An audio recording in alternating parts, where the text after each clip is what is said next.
Haleluya, shalom. Berjumpa lagi dengan saya pada perenungan hari ini, hari Minggu 30 April 2023. Hari Minggu Paskah keempat. Saudaraku, mari kita selalu tetap berdoa di dalam ucapan syukur kita kepada Tuhan.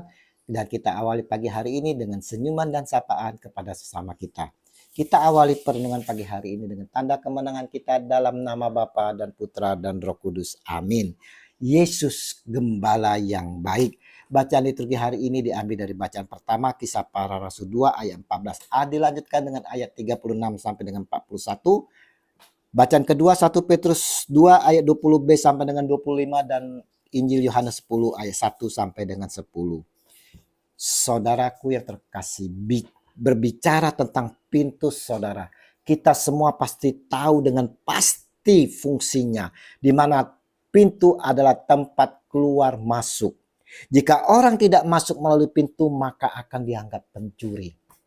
Hari ini, Yesus menyampaikan suatu pengajaran kepada kita semua tentang kandang domba. Aku berkata kepadamu, sesungguhnya siapa yang masuk ke dalam kandang domba dan tidak melalui pintu, tetapi dengan memanjat tembok, ia adalah seorang pencuri dan seorang perampok. Yohanes 10 ayat 1. Dan lebih lanjut disampaikan Yesus, tetapi siapa yang masuk melalui pintu, ia adalah gembala domba. Untuk dia penjaga membuka pintu dan domba-domba mendengarkan suaranya, dan ia memanggil domba-dombanya masing-masing menurut namanya dan menuntunnya keluar. Yohanes 10 ayat 2 sampai dengan 3. Saudaraku, dengan panjang lebar maka kata Yesus sekali lagi, aku berkata kepadamu, sesungguhnya akulah pintu ke domba-domba itu. Akulah pintu, barang siapa masuk melalui aku, ia akan selamat dan ia akan masuk dan keluar menemukan padang rumput. Yohanes 10 ayat 7 dan 9. Apa maksud perkataan Yesus, akulah pintu ke domba-domba itu? Akulah pintu, barang siapa masuk melalui aku, ia akan selamat. Untuk memahami hal ini saudara, kita juga harus mempelajari kebiasaan-kebiasaan dari gembala-gembala di Israel pada masa Yesus. Pada masa itu para gembala bersama kawanan ternak mereka biasanya mengembara jauh dari pemukiman mereka. Dalam pengembaraan yang jauh itu, mereka mempunyai kandang bersama yang menjadi tempat mengumpulkan domba-domba mereka pada waktu malam. Anehnya saudara, walaupun kandang itu dipakai bersama, domba-domba mereka tahu gembalanya masing-masing saudara. Kandang yang dimaksud ini adalah sebidang tanah yang cukup luas dikelilingi dengan pagar yang terbuat dari batu-batu yang ditumpuk. Dari dinding tumpukan batu itu mereka membuat celah dan kemudian diberi pintu. Pintu itulah merupakan akses satu-satunya para gembala dan kawanan ternak mereka keluar dan masuk.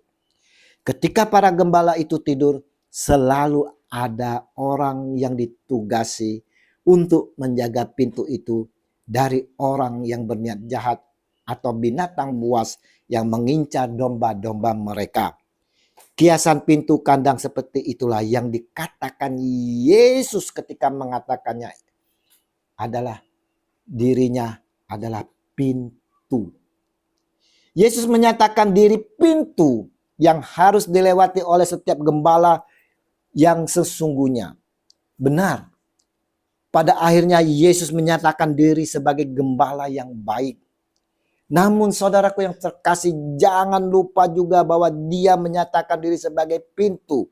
Pintu yang menghubungkan para domba dan gembala mengenal dunia sesungguhnya dan menemukan padang rumput dengan mata air yang baik.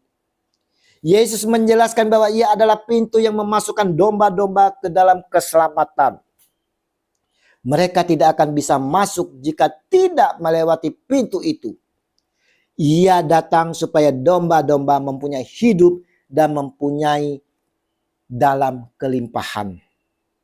Nah, saudaraku, kita hanyalah manusia biasa yang tidak dapat menjamin keselamatan diri kita. Kita tidak dapat menjamin keamanan dan kesejahteraan dalam hidup kita, saudara. sehebat, sepintas, sebijaksana, sebanyak apapun harta kepunyaan kita, saudara, tidak akan dapat menjamin keselamatan dalam hidup dan mati manusia. Hanya Yesuslah yang dapat menjamin keselamatan sejati di dalam hidup dan mati kita. Sebab Ia adalah pintu keselamatan itu, saudara. Hendaknya masing-masing kita, saudara, sebagai domba mengenal akan sungguh-sungguh Yesus sebagai gembala kita yang akan selalu menuntun kita pada jalan yang benar dan masuk pada pintu keselamatan. Mari saudara-saudaraku yang terkasih, melalui perenungan minggu hari ini, saudara, kita mau lebih mengenal akan gembala kita yang baik. Kita mau mengenal lebih dalam lagi akan Dia sang gembala kita yang baik. Mau mendengarkan suaranya, saudara, dan mengikutinya. Bukan itu saja, saudara. Kita sebagai orang Kristen, janganlah hanya saja diam di dalam kandang saja, tetapi melalui pintu mengikuti Dia untuk mengembangkan diri kita, saudara. Kita juga mau menyatu diri dengan domba-domba lain yang dalam pengembalaan yang sama untuk berkembang.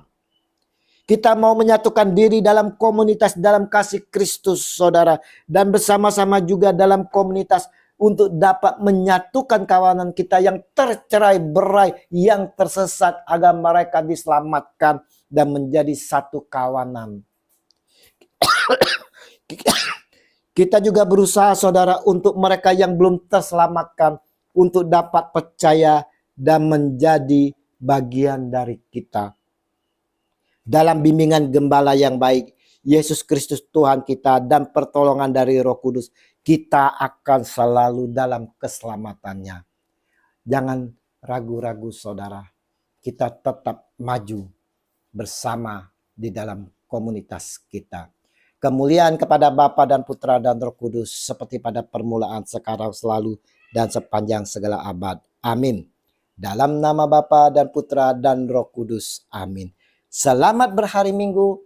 Selamat memasuki pekan Paskah keempat. Mari kita semua persiapkan hati bersama keluarga untuk menyambut Tuhan kita di dalam perjamuan Ekaristi. Dan terimalah perutusan karena kita diutus. Shalom Alaikum.